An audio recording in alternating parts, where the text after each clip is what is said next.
A Joyce já está aqui comigo, a Joyce é muito combativa. Eu queria falar que, em primeiro lugar, é uma honra entrevistar a Joyce.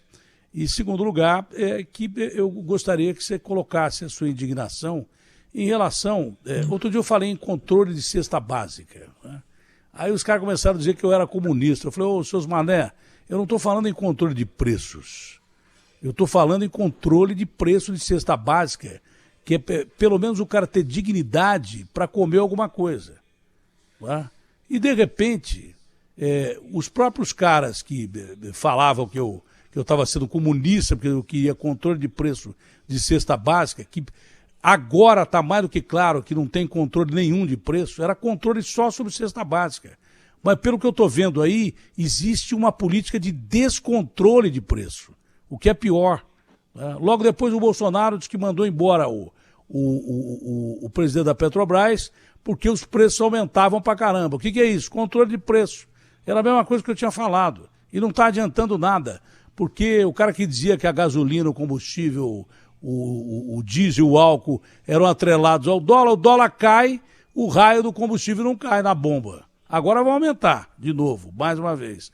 Mas como é que a senhora vê com esse monte de gente desempregada, um aumento descabido, mais uma vez, de gás de cozinha, diesel e gasolina, né? Uma reforma tributária que quer enfiar em cima do povo, que o pobre vai acabar pagando mais que o rico, porque vai ter mais desemprego. Como é que a senhora vê essa situação? Deputada, bom dia. Oi, Datena, bom dia. Prazer falar com você mais uma vez. Essa coisa dos extremos, Datena, fazem até com que as pessoas deixem de pensar o óbvio, né? Quando você fala do controle mínimo de preços dos itens da cesta básica, da não cobrança de nenhum tipo de impostos, por exemplo, dos itens da cesta básica, a gente está falando de reflexo direto na mesa do mais pobre. É arroz, feijão, óleo, é disso que a gente está falando, farinha, fubá, né? Então, nem tanto ao céu, nem tanto à terra. Quando a gente fala de um equilíbrio para a cesta básica, que o nome já diz, o equilíbrio de preço, a gente não está falando de um desequilíbrio do livre mercado. É muita coisa para a gente enquadrar numa pequena coisa. Então, você tem razão, eu sou favorável, sim. Isso já aconteceu no Brasil. Existem maneiras de você controlar os produtos sem você fazer o preço dos produtos, sem fazer uma interferência direta no mercado, até a forma de estocagem, né?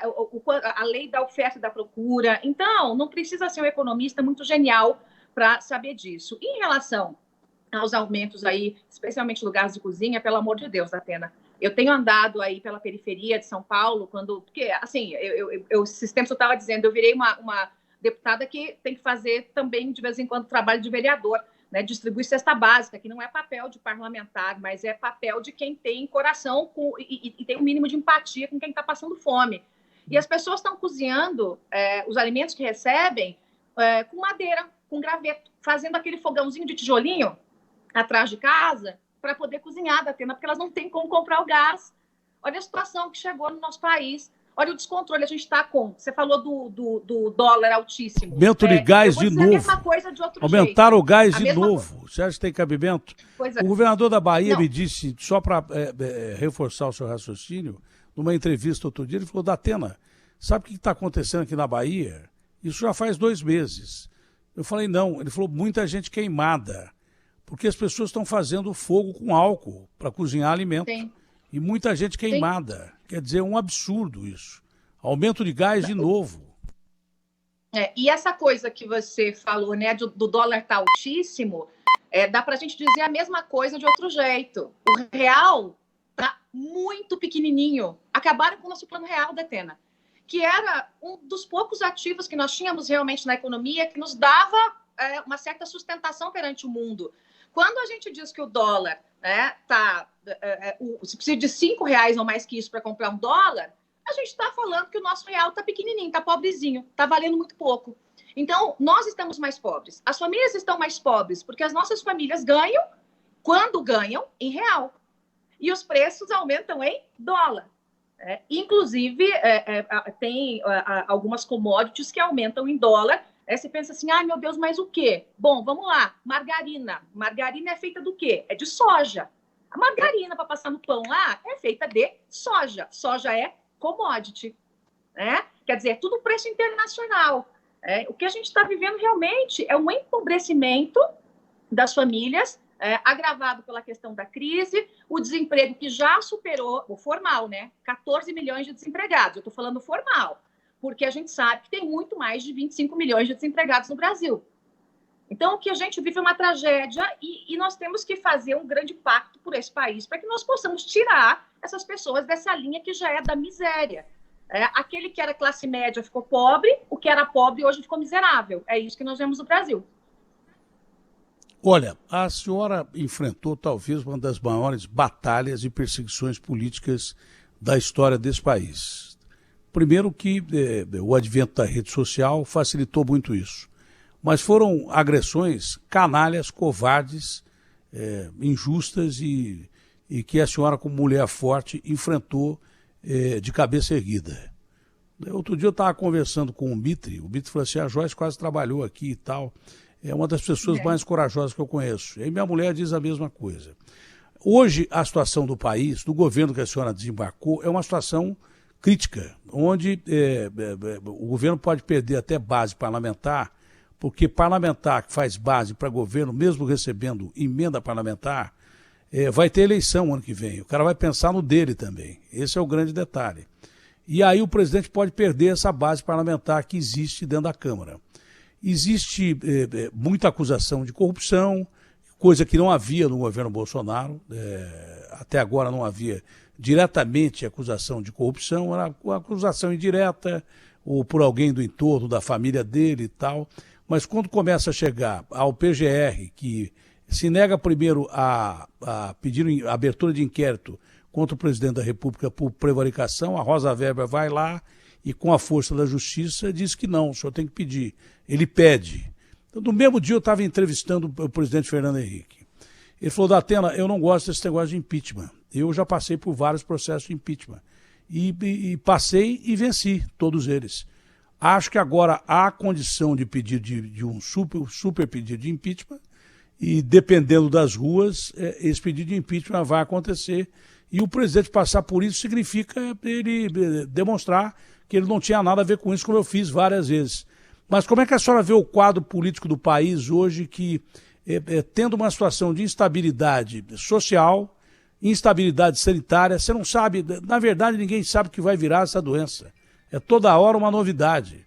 A variante Delta agora aqui em São Paulo, já tem vários estados, que é a Indiana, a variante da variante, que é o caso da variante Gama, que está surgindo lá em Manaus. Então a gente não sabe de verdade o que vai acontecer com essa doença.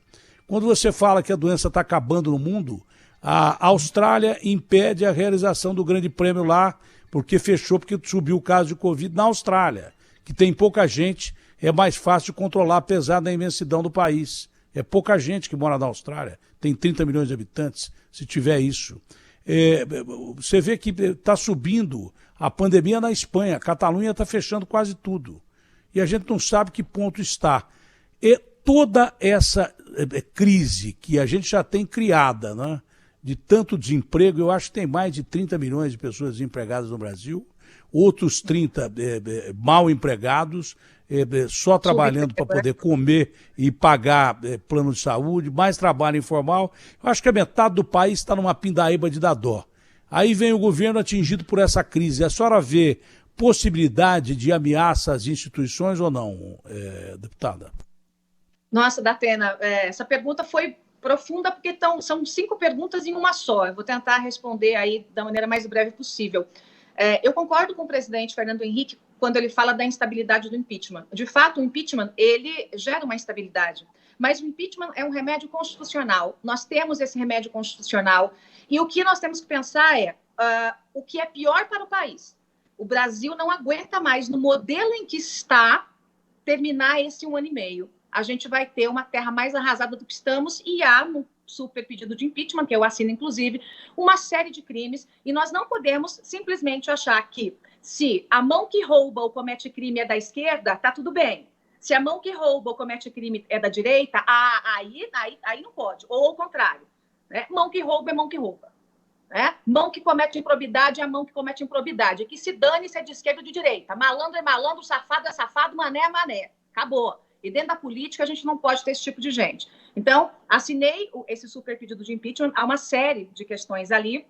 O presidente hoje, o governo como um todo, mas obviamente é o presidente que manda.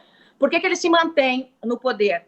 Você falou do PGR. Por conta do PGR, nós temos uma falha terrível no nosso Brasil. Por isso mesmo eu propus uma PEC, que foi batizada de PEC Aras, para que o Procurador-Geral da República esteja dentro da lista tríplice da carreira, que tenha mandato, para não virar cachorrinho de presidente, porque o presidente pode tirar a hora que quiser e bem entender. E aí o malandro quer ser reconduzido, porque adora o poder, e depois quer uma vaguinha no Supremo, que daí é pro resto da vida. Então é assim que funciona hoje. Não pode ser, Datena. Tem que ter mandato e tem que ter quarentena. Entra lá, fica 4 anos, faz o trabalho que tem que fazer. Ninguém pode demitir o cabra, a não ser que ele cometa crime, por óbvio, e aí qualquer um pode sofrer um processo de impeachment, né? Um senador pode, um ministro pode, isso pode acontecer. Né? E aí, quarentena nele. Porque a gente sabe que ele vai fazer o trabalho dele sem ficar de olho lá na vaguinha do Supremo, que aquilo lá é melhor que o céu, né? Que não precisa morrer. Você não precisa morrer. Você vai lá para o Supremo, manda e desmanda em todo mundo, faz o que quer, o que bem entende, tem um belo empregão para o resto da vida, porque não pode ser demitido também, então é melhor que o céu. Né? Então a gente precisa botar ordem nesse negócio. O presidente da República se mantém presidente hoje porque ele paga aluguel. Ele não comprou uma base. Não existe comprar uma base. Existe alugar uma base. Ele alugou uma base. E está custando caro. Somando tudo, né? Os cargos, os orçamentos, bancos públicos, os portos, ministérios, são 200 bilhões de reais. Isso é dinheiro público para manter essa tal base. Não toma lá da cá que o presidente falou que não ia fazer. Mentiu para mim, olhando no meu olho, mentiu para você, olhando no seu, e para a população, porque todo mundo lembra que ele dizia que não ia fazer, toma lá da cá, coisa nenhuma. E fez. Então, a gente tem que consertar esse negócio. Tem que consertar na PGR. Acho que o impeachment, infelizmente, eu não falo isso com alegria, não. Ai, nossa, vai ter impeachment, porque é um desgaste, mas nós precisamos de um presidente para fazer essa transição. Acho que o Mourão é um bom nome. Como foi à época o ex-presidente Michel Temer depois da Dilma. Né? Vamos desconsiderar aqui a história do buraco do Jaburu, né? Que aquilo lá fundou o governo do presidente Temer. Mas ele foi um bom presidente de transição. Foi com ele que aprovamos a PEC do teto, foi com ele que aprovamos a regra de ouro, que teve reforma trabalhista, não foi aquela reforma, mas foi uma reforma trabalhista. Então, em pouco tempo, ele conseguiu dar uma resposta ao país, criar aquela ponte para o futuro, né, que ficou pela metade, não deu para terminar a ponte. Então, nós precisamos realmente dessa pessoa que faça a transição e dessa terceira via em 2022. Nós precisamos de alguém, Datena, que tenha coração e alma, que é o que esse presidente não tem, e que tenha cérebro e uma cabeça liberal, que a esquerda não tem. Uma cabeça liberal, eu digo, para que custe menos para o bolso do cidadão o Estado brasileiro. Para que nós possamos fazer as reformas de fato, não essa tributária de meia pataca aí, vamos combinar que essa reforma tributária aí é de chorar, né? É um arremedo de reforma tributária. A administrativa é um arremedo de reforma administrativa. Reforma administrativa que não pega juiz, que não pega desembargador, promotor, que não pega a alta casta do funcionalismo, não é reforma administrativa. Para pegar na ponta policial, para pegar enfermeiro e professor, aí não, né? Aí não. Então, o negócio está tudo errado e a gente tem que começar a fazer uma junção de cabeças pensantes para reconstruir o nosso país. Eu tenho dito o seguinte, terceira via quem vai ser? Eu não sei ainda, mas eu vou me agarrar nessa terceira via desde criancinha. Eu vou lutar por essa terceira via porque nós precisamos colocar num segundo turno essa terceira via. Porque hoje votar em Bolsonaro é eleger o Lula. Porque o Lula ganha no segundo turno. Votou em Bolsonaro, jogou Bolsonaro para o segundo turno, o Lula é o presidente. Olha o tamanho da confusão. Né?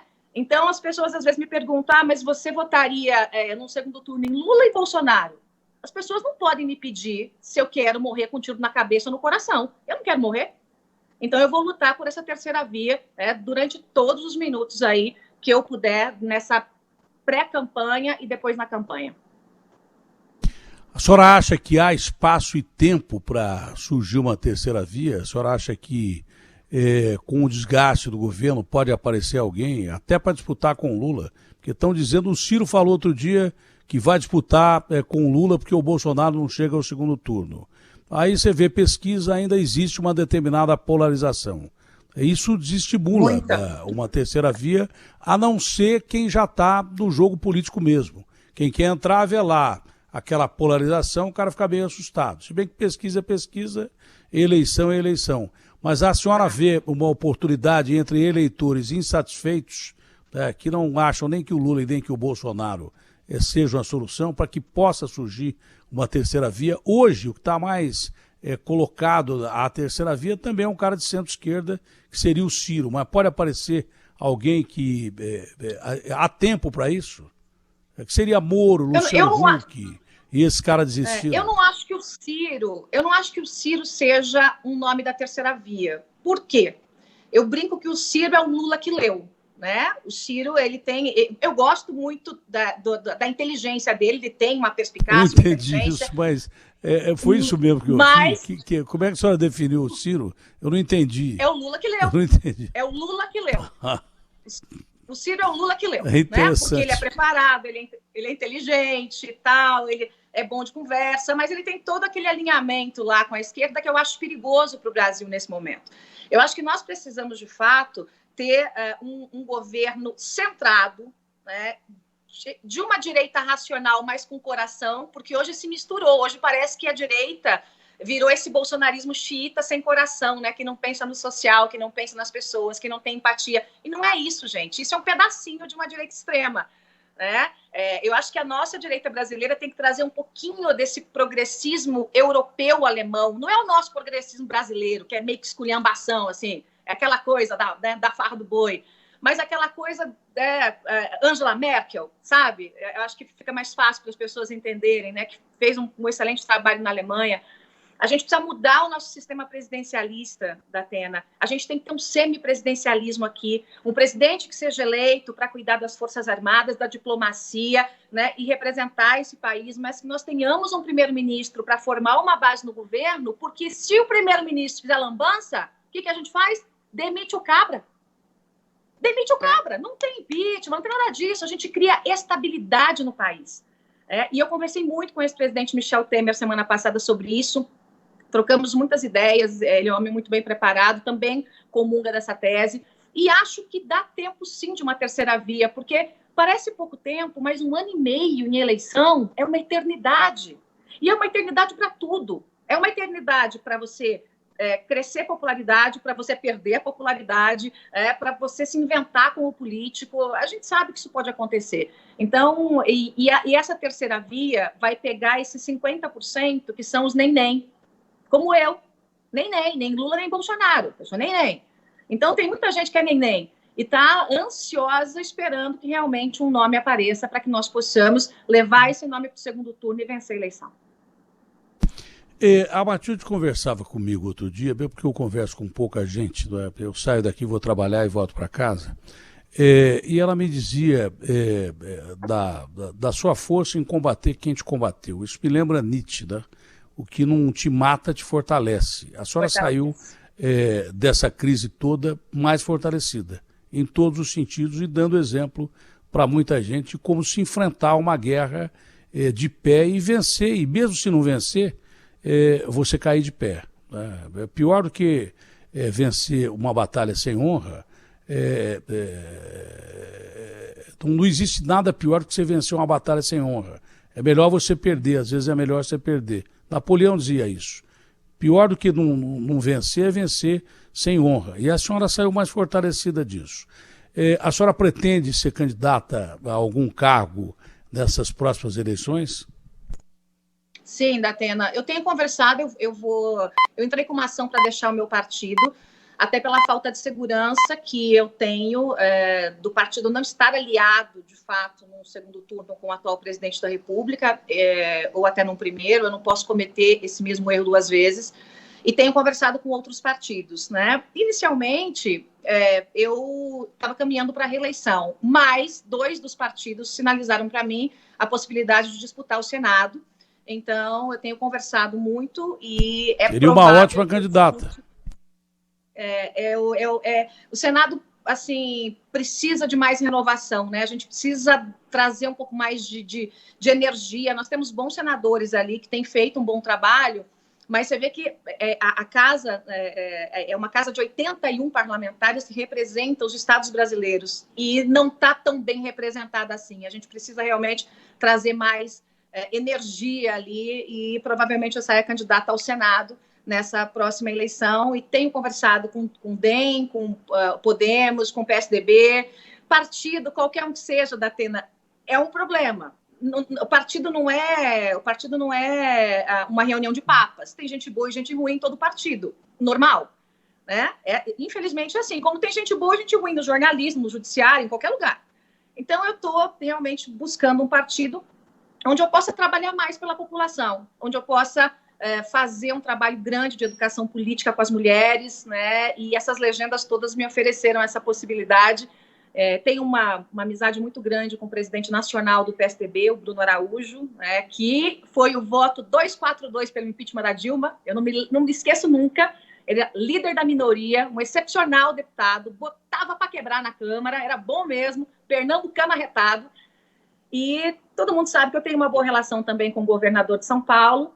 Tenho uma ótima relação com a CM Neto, ele mora no meu coração, com a Renata Abreu. Então, eu estou decidindo, obviamente, pela forma com que eu posso trabalhar e também por essas relações pessoais, porque é importante você estar, né, num grupo em que as pessoas minimamente se gostem, né, se respeitem. Será uma forte candidata ao Senado por São Paulo. É uma vaga só, será uma forte candidata, é uma disputa difícil, será uma forte candidata, com certeza o partido que ele escolher vai fazer uma boa escolha. Alguma coisa a mais? Eu acho que a gente já bateu um papo legal, foi muito bacana. Competência a senhora tem, é só questão de sorte da eleição, porque todo mundo precisa de um pouquinho de sorte. Competência e coragem, carisma a senhora tem. Pouquinho de sorte e trabalho não faz mal para ninguém, mas a senhora está trabalhando, está dizendo que está entregando cestas básicas, porque eu tenho horror ao político que é eleito por uma determinada comunidade ou determinadas comunidades e nunca mais volta lá, e nunca mais aparece lá, nem para agradecer, nem para dizer muito obrigado, quanto mais para continuar ajudando. Datena, você sabe que eu fui candidata a prefeita, né? Então, em várias comunidades que eu passei, eu disse, olha, eu vou voltar, independente de ganhar ou não a eleição. E aí eu comecei a voltar nas comunidades, fica todo mundo chocado. Todo mundo falou, mas você cumpriu a palavra? Eu falo, mas o normal é cumprir a palavra. Não cumprir é que é anormal, né? As pessoas estão acostumadas com esse rótulo que político não cumpre palavra. Eu estou voltando em todos os lugares, estou rodando o estado de São Paulo, indo nas comunidades. O que eu posso, eu pego no pé do governo e da prefeitura para desenrolar problemas aí da população, porque realmente isso é uma coisa que vale para qualquer pessoa de qualquer partido. Tem que ir para cima mesmo, de secretário, de prefeito, de governador, porque a população precisa, né, que os deputados façam essa parte. E além do que, estou aqui legislando e relatando cada vez mais projetos da área de economia. Foi muito legal, semana retrasada relatei um projeto aí para o Banco Central, um baita de um projeto, que no final das contas vai significar uma redução da dívida pública. Isso acaba nem chegando na imprensa, né? São projetos que vão ter impactos na vida da população, assim, pelos próximos, briga com razão, uma boa briga. Aconteceu uma coisa, viu? Porque tem aquele sujeito, eu não sei se seria o meu caso, mas aqui em casa o voto da minha mulher com certeza não seria em mim, seria em você se eu estiver na mesma condição. Então eu tenho medo de... Já estou começando a ficar com medo de disputar cargo de senador, se eu disputar algum cargo que tenha pela frente aí, porque o voto da Matilde aqui em casa eu tenho certeza que é para você. Se eu tiver um voto só, vai ficar mal. Se tiver mais de um, dá para disfarçar. Eu não ousaria disputar com você, Datena. Você é o único que me amedronta, Datena. Olha, Joyce, foi um prazer conversar contigo. Parabéns, repito, pela sua coragem, pelo seu posicionamento. Obrigada. Foi um prazer muito grande e eu recebi um convite para conversar com você. O dia que você estiver à disposição, eu estou também à disposição, que é uma honra conversar com gente de bem, com gente do seu caráter e com gente que gosta de brigar contra os mesmos inimigos que a gente briga sempre. Abraço grande, ótimo dia para a senhora. Obrigada. Um beijo, Datena. Tchau, tchau. Tchau, abraço grande. A deputada é de uma